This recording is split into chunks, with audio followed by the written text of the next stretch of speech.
Hey guys, welcome back to my channel. It's Tisha, and today we are going to talk about 10 high-end or indie brand palettes that I think are worth the money. Now this is kind of a subjective thing because I feel like we all have a comfortable price point with what we're willing to spend on an eyeshadow palette. Eyeshadow palettes are one of those things that every once in a while I treat myself to a more expensive one. Now, as you guys know, I'm always looking at a sale. I'm always looking at points to spend. So there are price points even here in my collection that I will not pay full price for. And like I said, that's really subjective to you. So do I think these are better than affordable brands like e.l.f. and ColourPop? Absolutely not. But these formulas are so good that I felt like this was a very good collection of a top 10 type of thing, if you will, for me to talk about with you guys. Because again, with the Sephora VIB sale coming up, with a lot of indie brands having sales on their sites, maybe you need to know if someone that is not a very skilled makeup person thinks they're easy to work with, likes the color stories, what have you. So I'm going to share a couple that are no longer available, but I did want to talk about the brand and then also a few that are, and like I said, that you could grab during this next sale. So definitely not encouraging you to buy, but if you are like me, this might be a makeup item like mascara. I really love to buy affordable because I throw it away so often, but this is something that lasts several years. And like I said, I'm not even very good at throwing things away. So if there's no bad smell or if it's still performing good, I'm still using it. So for a very long time, I get to use these products, and that kind of also helps me with the price point. So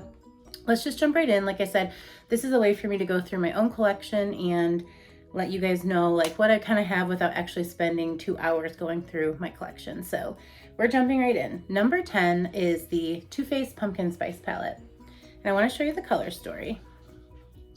It's very fall when you first look at it, but then if you look again, you can see some pops of color and some purples, pastel, not really pastel, but like muted, where the jewel tones you could wear for spring. So I also like to pull this in as a fall palette and a spring palette. Too Faced palettes are scented, which maybe that bothers you. The packaging is super cute, but in my experience, when they come out with like the teddy bear, I've heard kind of mixed reviews on the quality of that one. But for the most part, these tin packaged Too Faced products are their best formula, best performing, even the smaller ones, the tins. So even though this one is no longer available, if you come across a color story that you like, I always recommend the tin packaging, which was $44. But again, you know I got this on sale. But I get to use these muted jewel tones, and they look really, really nice on my my skin tone and my eye color with greens. I love the pops of green. I love these very muted pops of color, but I really do focus in on these purples in the spring. I've worn this a couple times and I always get compliments, but they typically come out with one of these every season. And if you're curious about it, I always do wait. I wait because the quality is inconsistent with Too Faced. I always wait for reviews, but this one was highly liked or highly talked about here, and I get why. This is a very nice palette. So even though you can't get that specific one, I just kind of wanted to talk about the tin palettes from Too Faced. It was kind of like those OG palettes for me. I had all of them at one point, but now I just pretty much have that one and the gold or whatever. Another palette that you can't get anymore, but is so good. If it ever comes back, or if you see this on a dupe site and you see reviewers talking about the quality, the color story of the Jackie Aina ABH palette, which was $49, and ABH still, creates these, I think they're 14 shade palettes in this style. There's also the Norvina palettes, which are big and $60, and I've never, but the color story on this one was just so pretty. And the shimmers here, like they have huge dips in them. I went ham on those. I've created so many beautiful looks with this, and again, if you kind of see the theme, I love a muted jewel tone color story. So this is just another one I wanted to mention because it really shouldn't have been a limited edition palette. It should have been available as a permanent one, but I guess with the collabs, that's how they do things. But if you ever see this as like I know like C Color Cosmetics, maybe some of those dupe sites do carry this palette. This color story is everything. I love it. So that's my number 9 palette. Number 8, sorry. This was so makeup lovers have probably always talked about the naked palettes, the Urban Decay naked palettes. And I never really got into the first few. I was wearing makeup at that time, but the color stories didn't speak to me. I guess I do love neutrals, but I do always like a pop of color. And those were very subdued color stories. Very, you know, naked, very everyday wearable. But I didn't gravitate towards them. And to be honest, they were like $54 when they first came out. And that was just over my threshold for what I was willing to spend. But then they reloaded, or they redid the first Naked palette. And I was hesitant to buy this one. At first I thought it's the same old, but then everyone was kind of hyping this up. And I mean, this color just draws me in. But this is a very wearable amount of color, but the combinations that you can make in this palette really turn out to be stunning eye looks. Every time I wear this palette, I get compliments. And this one is still available. And from here on out, all the palettes I recommended, I did try to check that out, and they will be available. So this one's a little bit cheaper. It didn't come with the brush, but most of us have brushes if we're wearing makeup. So I was okay with that. It was $44, but right now, like I said, you can get this on sale. I always check Urban Decay's website first. For example, right now today, and I'm not sure how long it lasts, the ultraviolet is half off. So you can't get a deal like that at Sephora or Ulta, like even with your 20%, unless you have points at Ulta. Like I said, sometimes these palettes that are bigger, I racked up my points and I got it for next to nothing or free. But this one, I waited, and it became like, now I want to say people, but a lot of influencers like favorite palette of the year or favorite Urban Decay palette. And the Born to Run was one of my favorites, but it had a nice jewel muted color story. But this one is just so pretty. It doesn't look too used, but I have used it several times. Like I said, I have a lot. So this one from Urban Decay is really good. And like I said, if it's a color story that you feel like you could get a lot of use out of, I recommend it. And the packaging is really cute too on that one, which packaging gets me sometimes, guys. I'm not gonna lie to you. These palettes I will barely touch. This is my number 7 category. And again, this is not necessarily high end, but it is on the higher end of price point for an indie brand. So this is Lunar Beauty. It's Manny MUA's brand. And I have used this, but I am so gentle with my palettes that you can barely tell. I really went into just this row and this row. This row scares me, but I really want to use it. But the color stories that he comes out with, first of all, the packaging. And let me tell you the price point. These are $48. So again, a little bit on the pricey side. But like, this is raised, and just this whole picture. Like I said, you can't get that in an affordable palette. And then there's little embossments of moons on these shades. But I've gone into this neutral row, not the yellow, and I've gone into this pink row. And it blends itself. I mean it. Like, it blends itself. I have never messed up an eye look, even going in with some of these kind of intimidating purples and pinks. And it looks really nice. And then the other palette I have, I just want to show both because, like I said, it's not a favorite palette. It's just a brand that I understand the price point. Is the Moonspell palette. And this is like just the attention to detail. It looks like a little book. Like, it has like the pages and the little clasp. And it's like, there's a million reviews on this palette, but I haven't even used this one yet. And I keep saying I have to, because I can't have palettes. I used to have a decent amount of my collection be palettes I'd never used. They were just like collector's items, and I'm like, makeup goes bad. It's like, you can't collect food, right? But the color story in this one is just so pretty. It's purples and greens, which are my favorite. The shimmers in the middle there are awesome. They're named after like TV or I don't know, they're movies, some TV, which is like Prue Piper, Phoebe Page, Sabrina, Winifred, Sarah, Mary from Hocus Pocus, Samantha.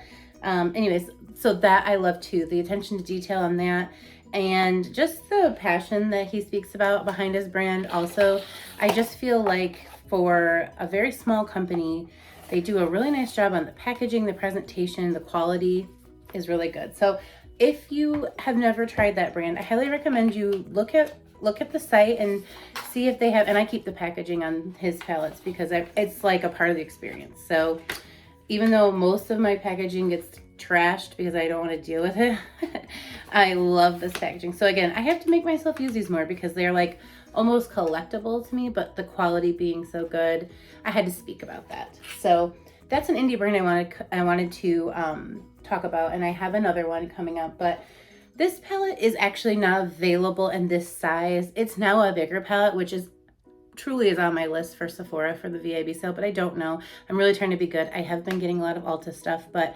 This color story is just like so pretty to me. This was the Tarte Little Juicy. I got this in the Christmas set of 3, and I was happy to get that because I had the originals. Tarte was a brand that I wore almost exclusively at one point, and then it was kind of like the same thing over and over, repackaged in something super cute. But so the other 2 mini palettes were mini versions of the Tartelette and Bloom and the Toasted. So I had decluttered those and got the little minis, and I'm happy with them. But this like berries and pinks and mauves is like a perfect, just fun summer, spring look for me. So I'm gonna get I have gotten a lot of use out of this. Like you can see almost every pan, maybe you can't.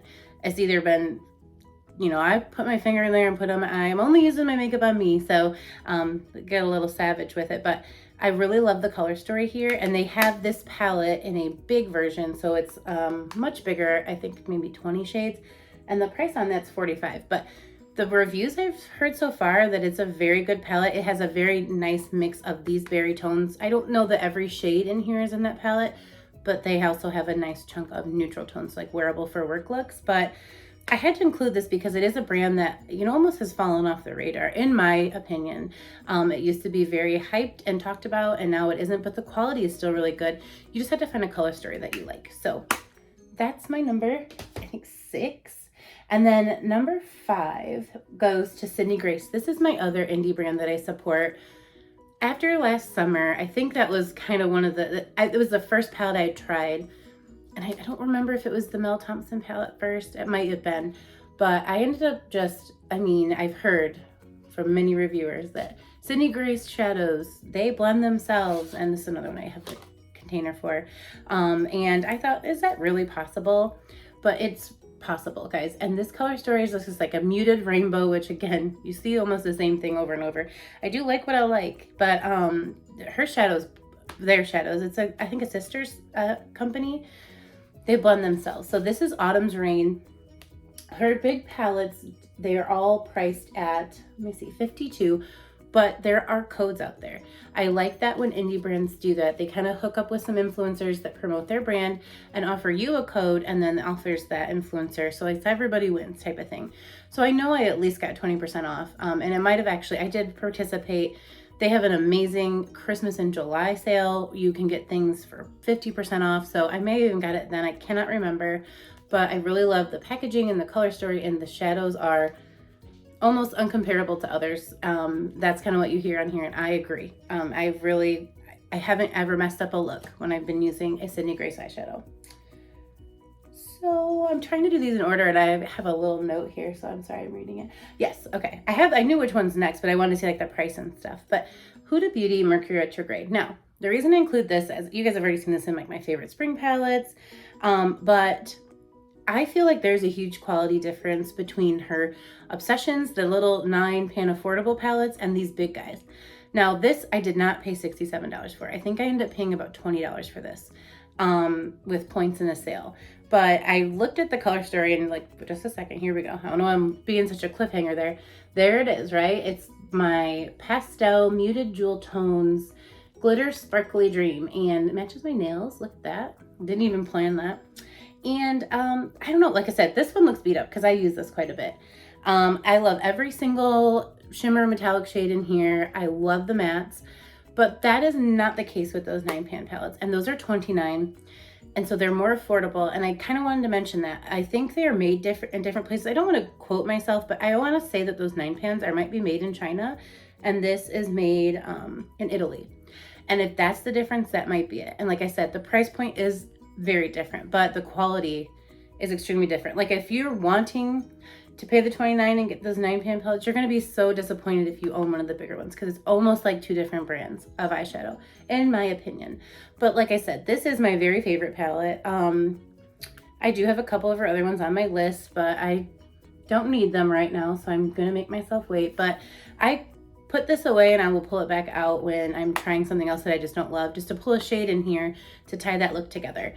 So I really, really do love this one. I know that a lot of people on some Facebook groups I follow, they've been talking about, is it time to get this palette? It's a really good palette. I don't think that you would be disappointed. Sorry about the train. Number 2, is, oh no, I'm sorry. I'm on number 3. I have 3 more left. So Lawless The One, you guys know I just tried this, got it for Christmas with a gift card.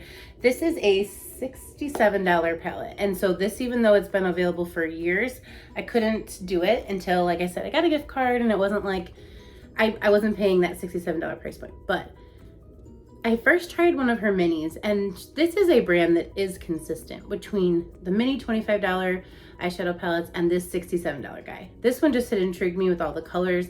I felt like I almost could get rid of so many of my neutral palettes because there's so many neutral shades in here that I could pull in to make looks. But this shade Baby is my favorite, and I will probably hit pan on that at some point. It's just got a dip in it now. I love this shade Cutie. And I honestly can do something super simple, like one of these, you know, mid-tone peach or browns like this one, and then, you know, either deepen it up or go over all the of my lid with Baby, and then I can do, you know, Cutie, and I've got a look together. So I really love the formula of Lawless Beauty. But if you want to try it and that price point scares you, get the Baby one or the little one. The little one is like this row without that yellow and include this black. That's what those 8 shades look like. And then the Baby one almost has like these couple shades and a couple shimmers. So it's almost like those 2 palettes together make this one, which I just realizing that now, but it isn't. They are different named shades. So, but yeah, just do your research. But again, at the Sephora sale, getting 20% off of the 25, it would be so worth it. And when I say, like, I do have some eyeshadow palettes that seem to do the work themselves, this one and the Baby one, I cannot even be trying and the look comes out absolutely pretty. So had to mention that one. Like I said, it's very weighted. This is probably my heaviest palette, which I don't know what that's about, but maybe it's part of the experience. And the last 2 I have are the same brand, but I like them for different reasons. So for number 2, I'm going to share the Natasha Denona Minis. And this is why I say that the high-end palettes are 25 or higher. Like I said, I feel like it's a affordable brand when it's 25 or lower. So these are only found at either Natasha Denona or Sephora or a high-end brand like that. But they're $25 and they're small. They're little mini palettes. This is the Retro and this is the Zendo. These are my 2 favorites, but I think I have all of them. And what I love about Natasha Denona's formula is that it is pretty consistent between these and the next palette I'm going to show you. So you can get the quality of Natasha Denona at a very much more affordable price point. Now, maybe $25 for this tiny palette is too much for you, and I get that. But again, this is one of those palettes I can do a matte and a shimmer, and it looks so good. It just looks like I really tried, and I didn't. So that's something that, like I said, I like about a high quality eyeshadow palette. So this color story really spoke to me, but I have pretty much all of them at this point. I might be missing one. Oh, I am. I'm missing the Mini Love, which I do want to get at the Sephora sale.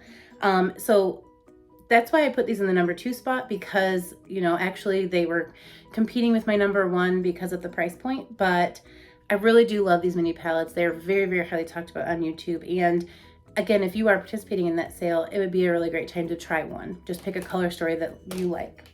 And so for my number 1 spot, it is the Midi palettes from Natasha Denona. Again, I've never, like I said, I wait for sales. I've never paid the $65 that these cost, but I actually can say that I understand why they cost more. The quality of these shades really is something I don't have in my collection from any other brand. The mattes are amazing. The cream to powder are amazing. The shimmers, the metallics. I have this one on my eyes today, and it's basically 3 shades, but I really like the way it turned out. And I just like a muted jewel tone color story. So again, that was always going to be my favorite. But I have the Glam and I have the Sunrise. I don't have the bronze yet, but I probably will at some point. But I had gotten these for 30% off, I think, on the Natasha Denona site. So I did wait till I could get a very significant discount to pick these up, because $65 is not something I feel comfortable spending. So I always want to say that, because again, it's not bragging to talk about what I have. It's just, it's kind of fun to use what I have and to share that information. I definitely don't think I'm the type of person you should follow for makeup tips, but I am a lover of makeup, and I do watch a lot of YouTube, so I can share what I'm learning on here with you guys. So that is my list for this week's Tuesday Top 10. Let me know down below, do you have a threshold that you like to not go over when you're buying makeup, you know, like a comfortable place? Or do you have this many palettes and more? I kind of just love to talk about makeup in general. So if you have any other questions about these palettes, feel free to ask. I absolutely love talking about makeup. And until tomorrow, I'll see you guys in another video. Please like and comment and share, or do nothing, but I appreciate you guys watching if you've watched this point. Thank you, and I'll see you tomorrow. Bye.